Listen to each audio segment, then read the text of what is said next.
बिस्मिल्लाहिर्रहमानिर्रहीम। साबका वीडियो में हमने ये बयान किया कि नमाज की अहमियत क्या थी।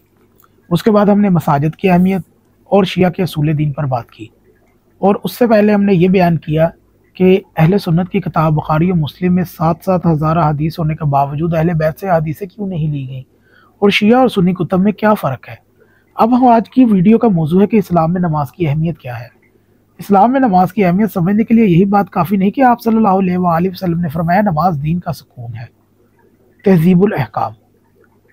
अगर इतनी बड़ी चीज़ जो दीन का सतून है और जिसने दीन को उठा कर रखा है, अगर कोई शख्स खड़े होकर नमाज नहीं पढ़ सकता तो बैठ कर पढ़े, अगर बैठ कर नहीं पढ़ सकता तो लेट कर ही पढ़े, हत्ता के अशारे से भी पढ़ने का हुक्म है।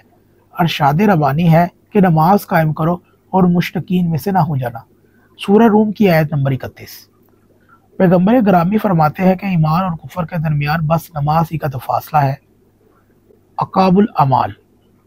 इस तरह हदीस पैगम्बर के शैतान इस वक़्त तक बराबर बंदा मोमिन से खौफ ज़दा रहता है जब तक कि वो नमाज पंजगाना को बाकायदा तौर पर अपने औकात पर अदा करता है, और जब वो नमाजों को ज़ाया कर देता है तो फिर शैतान की उम्मीद बन जाती है और वो इसे बड़े बड़े गुनाहों की तरफ धकेल देता है। यह हदीस आपको मिलेगी वसाइलुल शिया जिल्द नंबर 3 सफ़ा नंबर 48 पे। क़यामत के दिन सबसे पहले नमाज का सवाल होगा। इमाम मोहम्मद बाकिर अलैहिस्सलाम फरमाते हैं बंदे से सबसे पहले जिस चीज़ का सवाल किया जाएगा वो नमाज है। अगर ये कबूल हो जाएगी तो बकाया अमाल भी कबूल हो जाएंगे। शाफी तर्जमा फरूए काफ़ी जिल्द नंबर 2 सफ़ा नंबर 8 तबा कराची की छाप के साथ। इसी तरह इमाम हश्तम अली बिन मूसा अल-रज़ा अलैहिस्सलाम ये हदीस बयान करते हैं कि जब क़यामत का दिन होगा तो एक बंदे को मकाम हिसाब पर लाया जाएगा और सबसे पहले इसे नमाज के मुतालिक सवाल किया जाएगा। अगर वो इसे दुरुस्त तरीके से बजा लाता रहा होगा तो ठीक, वरना इसे जहन्नम में फेंक दिया जाएगा। वसाइलुल शिया जिल्द नंबर 3 सफ़ा नंबर 49। इमाम मुत्तकीन हज़रत अली अलैहिस्सलाम पैगम्बर अकरम से रवायत करते हैं कि फ़र्ज़ंदे आदम के अमाल में सबसे पहला अमल जिस पर तवज्जो दी गई है वो नमाज है। अगर ये सही निकली तो फिर इसके दूसरे अमाल पर भी नज़र की जाएगी। अगर नमाज ही दुरुस्त ना निकली तो फिर दूसरे अमाल को देखने का क्या फ़ायदा। हदीस नंबर 13, यानी कि इसके दूसरे अमाल कौन देखेगा। वसाइलुल शिया जिल्द नंबर 3। नमाज को खफीफ मतलब कि नमाज को कमज़ोर समझने वाला और शफात से महरूम रहेगा।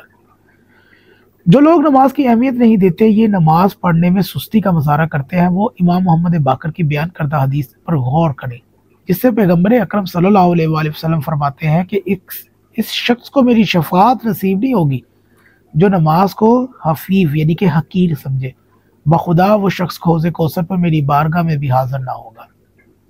वसाइलुल शिया जिल्द नंबर 3 सफ़ा नंबर 47। इसी तरह इमाम मूसा काज़िम अलैहिस्सलाम फरमाते हैं जब मेरे वालिद ग्रामी इमाम जाफ़र सादिक अलैहिस्सलाम की वफ़ात का वक़्त करीब आया तो आप सल्लल्लाहु अलैहि वसल्लम ने फरमाया जो शख्स अपनी नमाज को हकीर समझेगा वो हमारी शफात को नहीं पा सकेगा। शाफी तर्जमा असूल काफ़ी जिल्द नंबर 2 सफ़ा तबा लाहौर कराची की छाप के साथ। नमाज न पढ़ने का अंजाम जहन्नम की आग होगी। रोज़े क़यामत जब जन्नत और दोज़ख की तकसीम होगी तो अहले जन्नत के सामने जहन्नमियों को जलते हुए देखा जाएगा। इस बारे में सूरह मुदस्सर में अल्लाह ताला ने इरशाद फरमाया जन्नती लोग अहले जहन्नम से सवाल करेंगे कि तुम्हें कौन सी चीज़ जहन्नम में ले आई, तो जहन्नम वाले जवाब देंगे हम नमाज अदा नहीं करते थे। सूरह मुदस्सर की आयत नंबर 40-43। ये थी नमाज की अहमियत पर वीडियो। हमने साबका नमाज सीरीज़ के अंदर जिन जिन चीज़ों और मौजू को तज़किरा किया है आप इससे साबका वीडियोज़ में जाकर उसको भी देख सकते हैं। अगर आपको ये वीडियो अच्छी लगे तो इसको बराए करम ज़रूर शेयर कीजिएगा।